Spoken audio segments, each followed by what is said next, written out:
Okay. Magandang umaga po sa ating lahat. I am Deaconess Rubilin Litao of the United Methodist Church. Victims' families of war on drugs believed and are resolved that the former President Rodrigo Duterte is the main person responsible for the killings of their loved ones. Duterte's arrest and detention here at the International Criminal Court Detention Facility at The Hague gave temporarily relief and initial victory for the victims' families' fight for justice and accountability. Rise Up for Life and for Rights for almost a decade continue to journey with the victims. We continue to journey in solidarity with the victims' families who are working and toward social change. Rise Up believe that the Duterte's war on drugs is in reality a war against the poor. I want to emphasize that. Rise Up believe that Duterte's war on drugs in reality is a war against the poor. Duterte's killings must be remembered for future generations, not only to know that this war on drugs is a state policy and left thousands of dead bodies, but more importantly, is to resolve that it must never happen again. The victims' families are hopeful that the International Criminal Court's confirmation of charges scheduled this coming week will lead to the trial, and hopefully Duterte's crimes against humanity will be ended with a conviction. So we pray and we continue to ask for the advocates here to stand with the victims' families who are the real victims in this war on drugs and not the family of Duterte.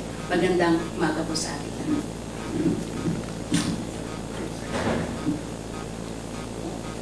Magandang umaga po.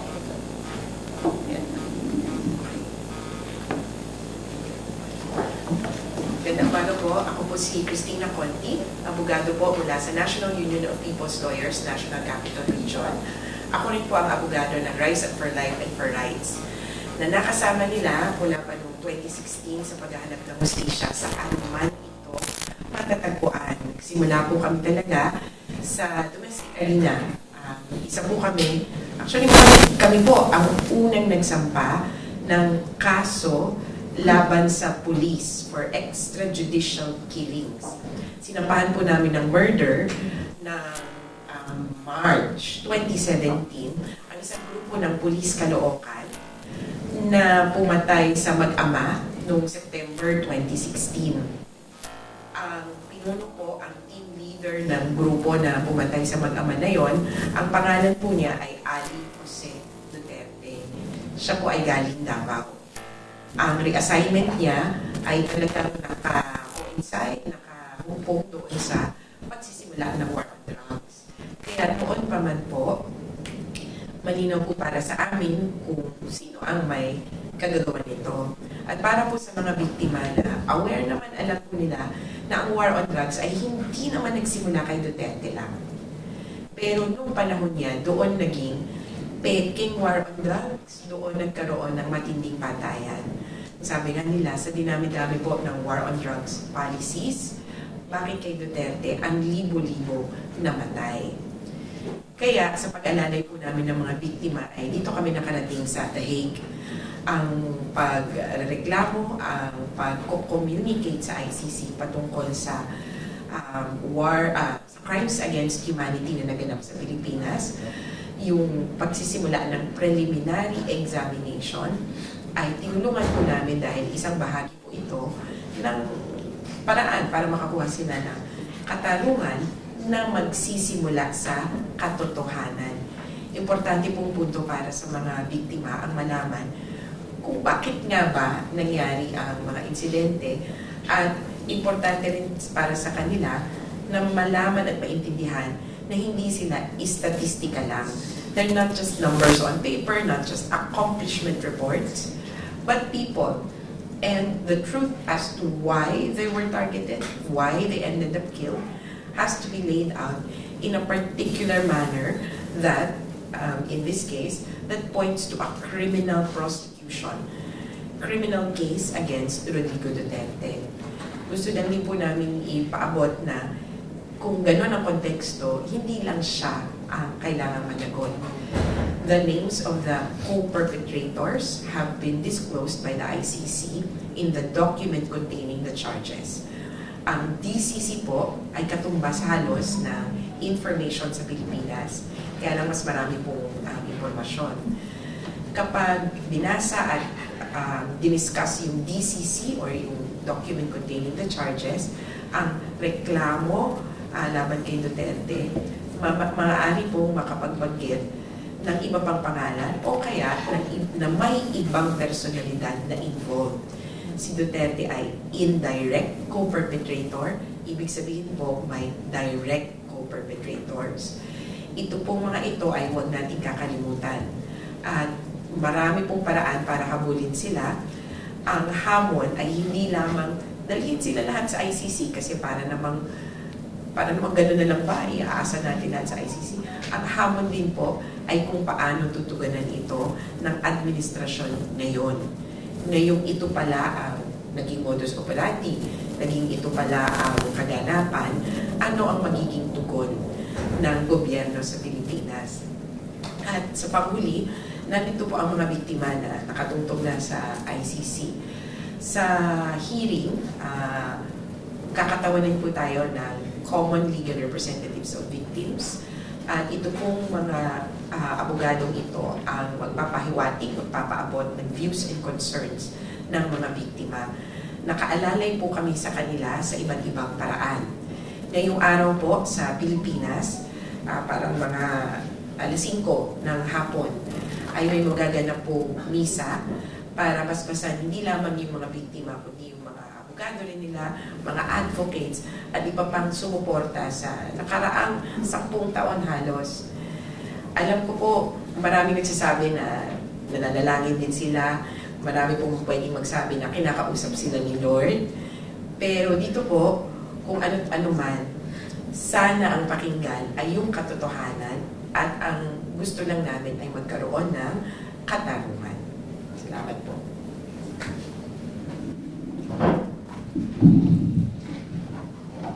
We have long asserted that the charges should be confirmed for 3 basic reasons.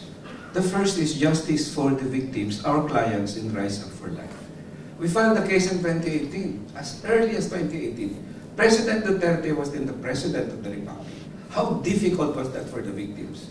Very difficult. And they were very courageous. Now it's 2026 and we're still in the confirmation of charges. Sorry. So for us, it should be confirmed. In fact, the case we filed, the complaint we filed in 2018 was for crime against humanity, for murder. And secondly, for other inhumane acts. Because we believe there are others who were not really killed, but suffered the same horrible fate, tortured, illegally imprisoned, raped, who cannot be part of the murder case. So we've long asserted that, as our clients from Rise Up for Life have also long asserted, that the charges should be confirmed. The second reason that the charges should be confirmed is justice for the Filipino people. This is not just about the victims who filed the complaint, this is about justice. That this may not be repeated again, and again, and again by any tin pot dictator who grabs power in the Philippines. Can you imagine the pain of a person who was wrapped in plastic to die? That's one of the most cruelest form of killing. You could have shot the victim, but you wrapped him in plastic. Can you imagine the pain of slowly losing your breath? And now they're asking for pity on Rodrigo Roa Duterte. Justice so that anybody, not just pro Marcos or pro Leni, doesn't matter what your affiliation is. This is about justice, that this could not happen again. This time it happened to the victims who are our clients, but it could happen to anybody if another dictator repeats that. That's why these charges have to be confirmed. Otherwise, what was the message of the entire thing? You can commit your crime and get away with it. That is something that is unacceptable, not only for the Filipino people, but the entire international community. But the third reason is for the ICC itself. If the charges are confirmed and trial ensues, then President Duterte will be the first Asian to be tried in the ICC. So for all those reasons, we assert and we believe they should be confirmed so that trial can ensue. Once trial starts, we don't know if it will be an acquittal or a guilty verdict. But the fact is, an opportunity was created for the victims to tell their stories of how their king was mercilessly killed, brutally killed, by a president who wanted to launch a war against drugs, killing in the process so many people, many of them poor. So we end with probably not just a hope, but a conclusion that the charges for crime against humanity be confirmed so that trial can ensue and we will be able to see real justice, at least for the victims of President Rodrigo Roa Duterte. Thank you. Good day, everyone. Magandang araw sa lahat. I'm Patricia Enriquez of the Duterte Panagutin Network Europe. And we're a network of organizations spread across different countries around Europe, including the Netherlands, Germany, UK, Italy, Spain, France, and Belgium. And we are here united in our fight and our belief that accountability and justice matters, and that the lives of the thousands of Filipinos matter. This case in front of the International Criminal Court is not abstract or a political theater. It's about real families, communities, Filipino people whose loved ones never came home. And the network here in Europe is here because we believe that the charges, and we stand here confirming that the charges should be confirmed. And although this confirmation of charges and the hearing that will be happening this week is not yet a conviction, this is the same due process that was not given to thousands of Filipinos we have lost, but is now afforded to the former president. For the victims' families, this moment is historic. It tells them and the Filipino people, your suffering is not invisible. Your stories and testimonies are not forgotten. So the network's hopes are clear. We hope for a fair process grounded in evidence and law. We hope for transparency and respect for victims' participation. We hope for the charges to be confirmed, and we hope for accountability and justice. So this week, we are launching Bantay Katarungan Week with protests, discussions, solidarity actions, and vigils. And we invite civil society, organizations, faith groups, the youth, and members of the Filipino diaspora, and all those who believe in human rights and justice to stand with us. So please join our events, join the network, share the stories of the victims, demand accountability. Because justice is not automatic. It requires participation, courage, and all of us to stand together, persisting and resisting. Maraming salamat po. Thank you, everybody. Thank you, everybody. Maraming salamat po. At this point in our discussion, we will be opening the floor to questions. So if we have questions, please raise your hands, and our team will come to you to give you the opportunity.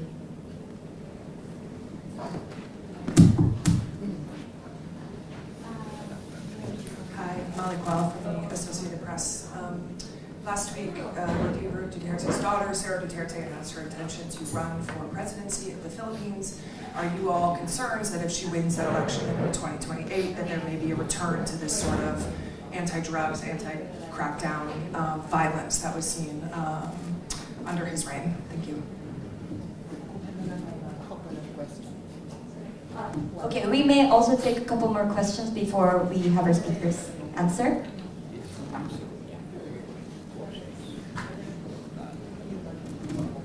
Hi, good morning po. I'm Julia of the Philippine Daily Inquirer. The Duterte family earlier today announced the presence of a Filipino legal team during the confirmation of hearings. For the lawyers po, why do you think there's such a need to form such a team even parang wala naman silang active role during the proceedings? Thank you. Anyone else? Yeah. Morning, Ian po from Rappler. What do we expect to know more details than what we already know from the lesser redacted DCC, as the prosecution, defense, and victims expected to say more than what the publicized documents have already told us?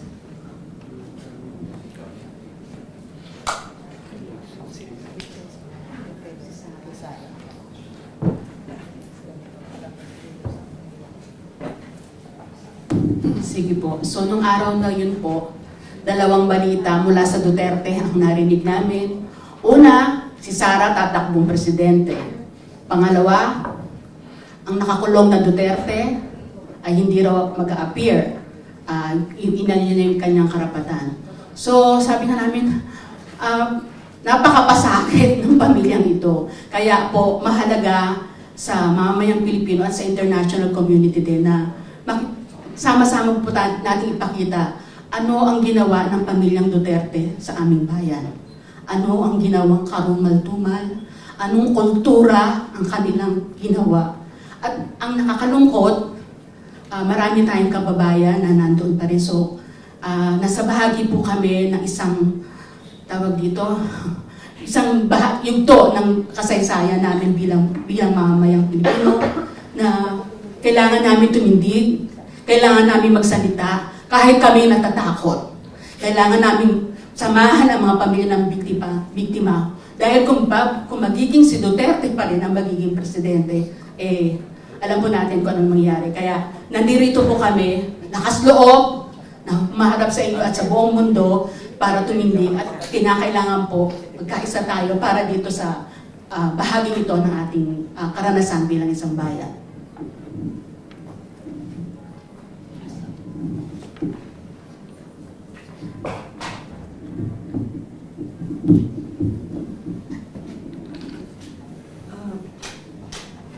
We don't want any Duterte na mag-lead ng country because why would we support a family of murderer and corrupt politicians? To my fellow Filipino people, this is our question. Why would you support a murderer and a corrupt family?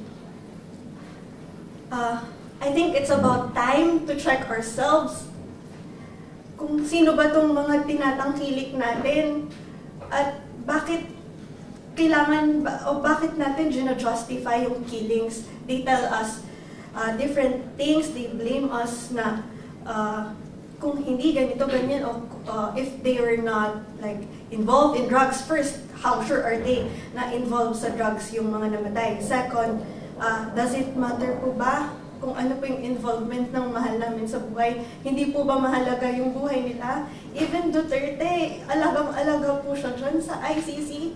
Pero yung family namin, did they experience that? And now, they will hate us, they will twist our narratives.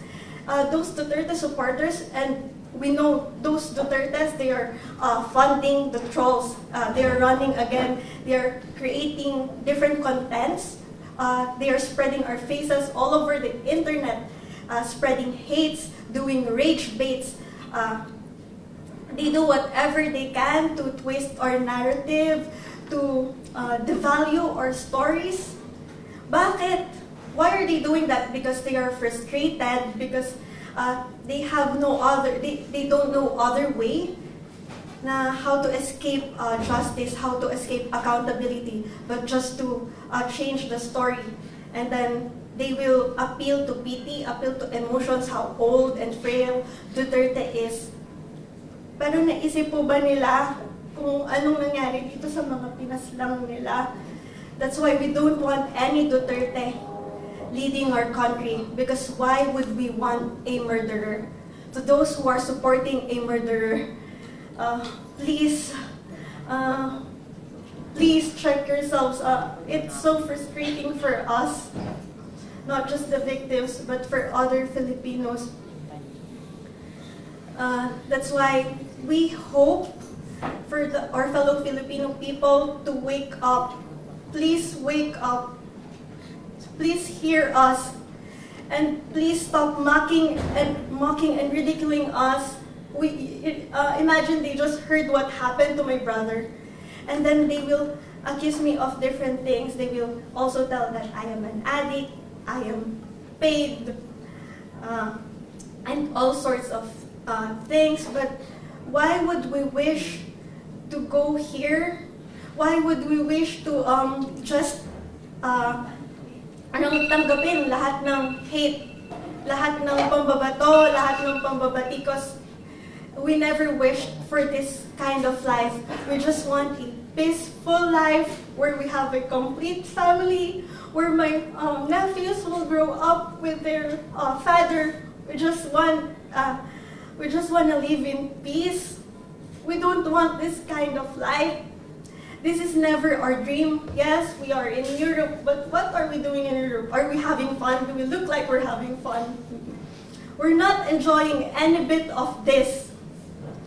But we're very willing to take all the pain just for justice.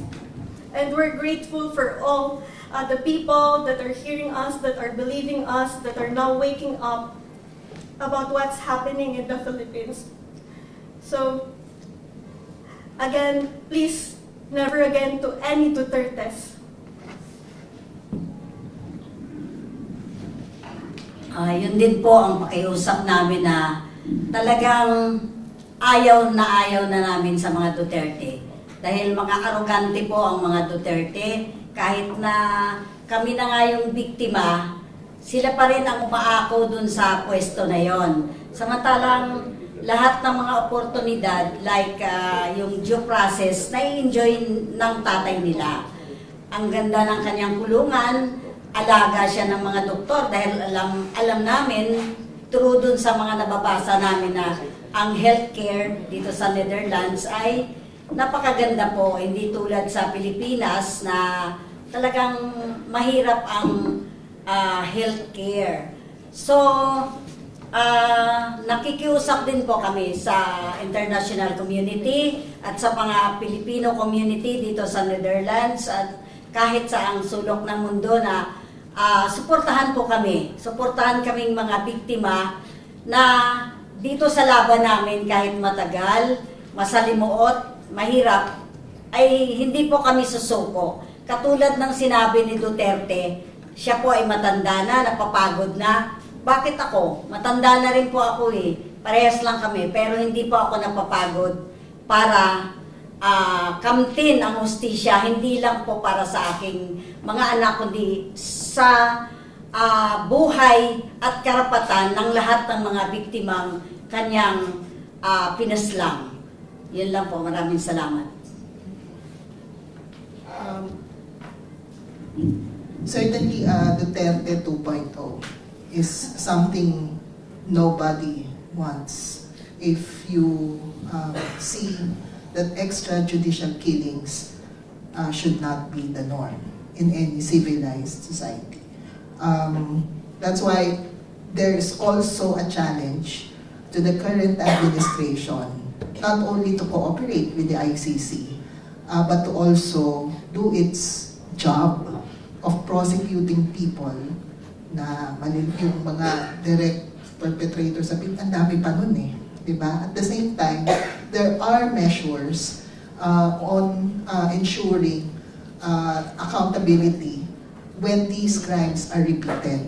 There are pending legislation, for example, to criminalize extrajudicial killings. Wala pa po tayong batas na operative ngayon para parusahan yung mga nagsagawa, nag-utos ng extrajudicial killing sa Pilipinas. Murders, yes. Attempted murders, yes. But extrajudicial killings are state perpetrated, induced, or encouraged crimes ng gobyerno as an institution. Pangalawa, yung tungkol sa re-ratification of the Rome Statute. After withdrawal, many years of withdrawal, as we said, it is high time. It has always been an opportune moment for the current administration to rejoin the ICC. On the legal team of the Filipino legal team, well, some of them need to be here, but not as members of the team. Some of them actually have, we believe, have to be here to be indicted because some of them played significant roles in encouraging, in publicly justifying the killings during those years. Marami po sa tagapagsalita nga po yung iba, alter ego of the president, di po ba? Kaya sa totoo lang, dapat nandun din sila sa listahan ng mga dapat managot at dapat pong arestuhin. So hopefully talagang tuloy-tuloy na yan. Pero kanina tinanong ni Ms. Escudero, bakit sinusuportahan ng Pinoys ang murderous, family of politicians? Actually, parang secondary lang ito kasi alam ko mas importante yung inilalaban ng Duterte Panaguti, ng Rise Up and so on. And I'm talking about overseas Filipinos. Kasi the prime example is of course dito sa Hague. Kita nyo naman kung gaano kagulo ang mga supporters ng Dutertes, no? Even before that, during the heyday of the former president, nasira ang relationship ng overseas Filipinos. Until now, dalawang kampo yan. Duterte side and non-Duterte side. So, my question is, meron ba nag-iisip paano natin mariresolve ang problema sa overseas Filipinos? It's a big problem because kahit ako, sometimes dati nakikipag-usap ako basta may makita kong Pinoy. Ngayon, hindi na. Nag-iingat na ako kasi baka may kulay na sila. So, ilo po, please think about overseas Filipinos. Good morning po. Andy from GMA Integrated News. First question, so comment po on the Duterte camp's request to disqualify the 3 Filipino lawyers. And second question, ano po yung implication of that request? Will we see something similar to this request niya to waive his appearance? Thank you.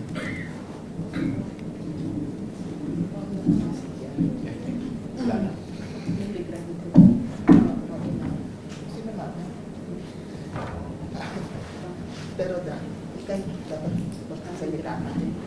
Mauna ka na. Mauna ka.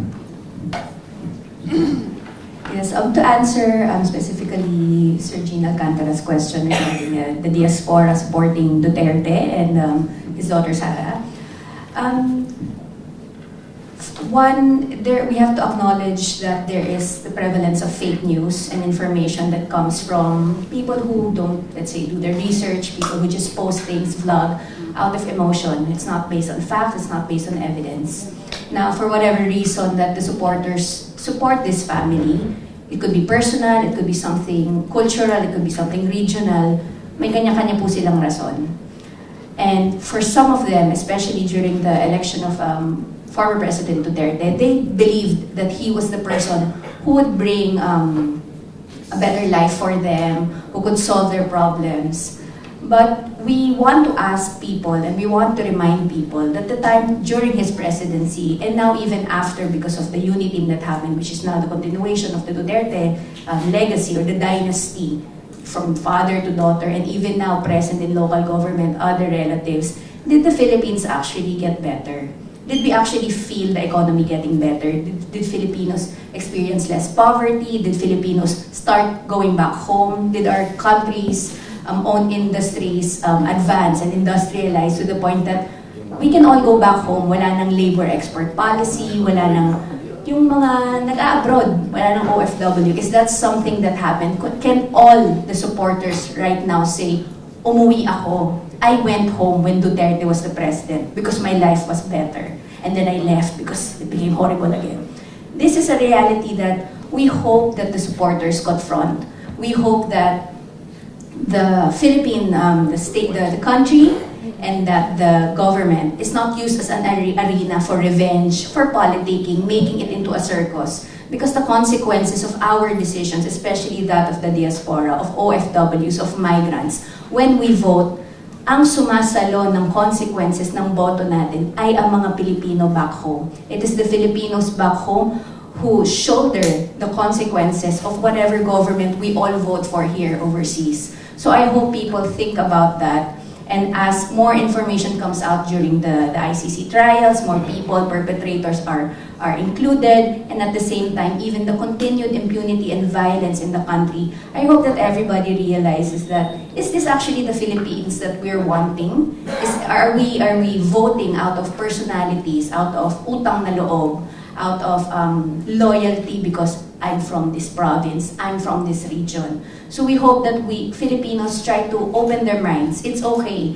Wala pong masama kung meron tayong comment tungkol sa mga taong binoto natin o sinuportahan natin. Kasi that is what we should do. We should hold public servants accountable. And we should hold people who ran and promise for a better life. Pero we did not see any of those things. So let's hopefully stick to the facts. Sara Duterte running, and as well as the supporters who are continuing now, like ongoing kasi she already announced that she wanted to run. We hope that people realize, nung vice president siya, ano nangyari? There are continued impeachment cases against her. There's information, millions lost, may Mary Grace Piatos tayong pinag-uusapan. Let's talk about those as well. So if you want a better Philippines, we hope that people go beyond this family, go beyond the politicking and the drama, and then open themselves to facts of the case. So we hope that everybody actually follows the case, and we're also here open in the Duterte Panagutin Network to educate everyone. We're not going to, we're not arrogant, and we're not going to fight with them. In fact, we want a better Philippines, so we are here standing for the principles and for accountability and justice. Ang lakas ng social media ni President Duterte, Marcos Duterte. Grabe sila doon sa social media. At kaya vulnerable, sa tingin ko, this is my line, kaya vulnerable yung OFWs among many sectors. Kasi the only reality they get is social media. Wala naman sila doon eh. Pag nandun sila, iba. Pero social media kasing abot dito eh. So para sa akin, yun yung isang dahilan. Maliban sa malakas siyempre ang kanilang social media ng mga Duterte, may kakapusan din tayo. The social media is not the marketplace of ideas. We cannot default there. Kung na-grab nila yon at hindi tayo medyo may problema rin tayo.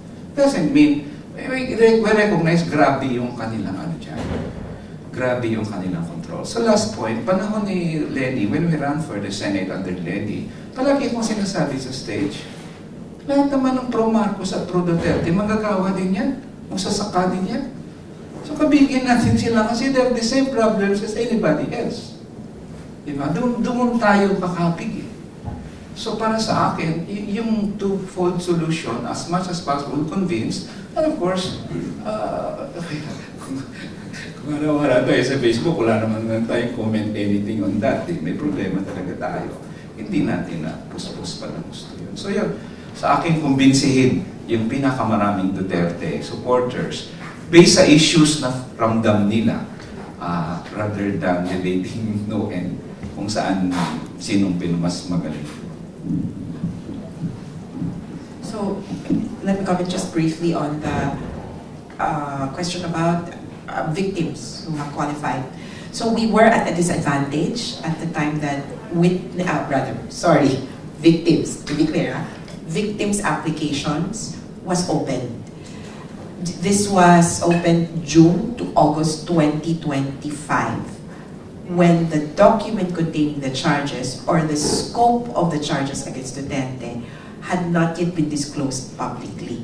So the victims were quite blind as to how exactly they could qualify.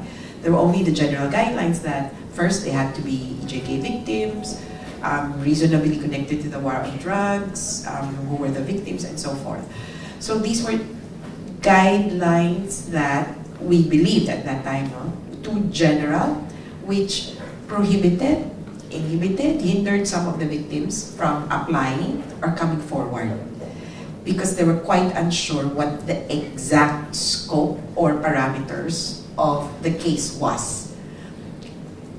It was only in September when the document containing the charges did we understand, or we were made to understand that 29 initially, 29 individuals were accepted as victims within the original announcement was that there were 49 incidents covered by the charges. So there were only 29 individuals supposedly qualified within or connected to those charges. Thankfully, the prosecutor and then the court also clarified that the charges, the case that is being proposed by the prosecutor does not only revolve around the 49 incidents.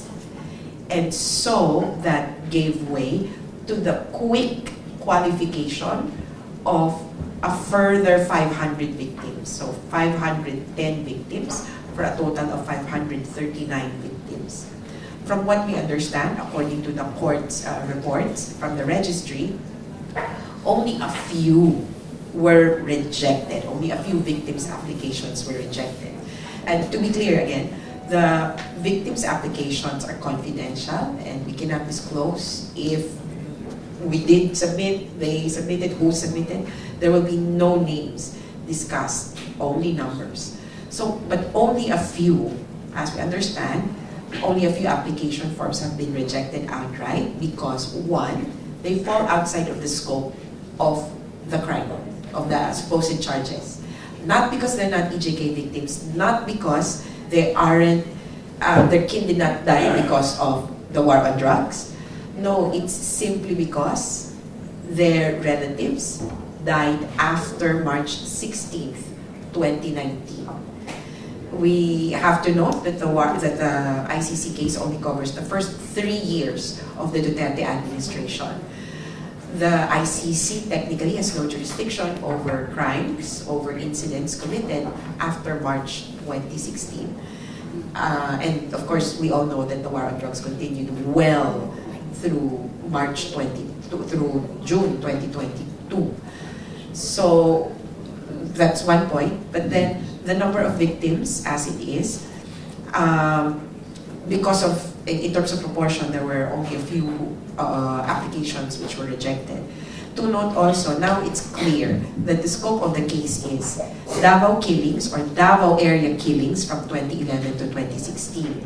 If your kin probably died in Ilocos Norte in 2017, that would not qualify, even if related to the war on drugs. So you understand that? So it's more of Davao in 2011 to 2016, and then the rest of the Philippines from 2016 to 2019.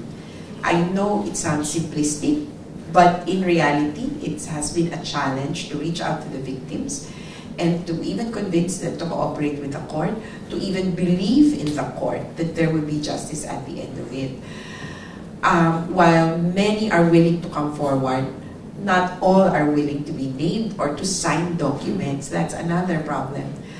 So hopefully, what this will signal with, one, there are clear guidelines as to who will be considered as victims. We know now what the charges will be, and especially moving towards trial, we would know what the approved charges will be. So now it's just the proposed charges. As soon as we know that, the application for victims, if it opens again, it will open again rather. It will open again before the start of trial. It will be more definite, and hopefully there will be more victims who can come forward. We are not pressuring victims to come forward at any stage. We are encouraging them so that their views and concerns will be held. And so we salute the victims who are here and have taken all efforts to be, not only to participate in these proceedings, but to actively witness the confirmation of charges hearings. And on that last note, just to be clear, victims' witnesses would be different from participating victims.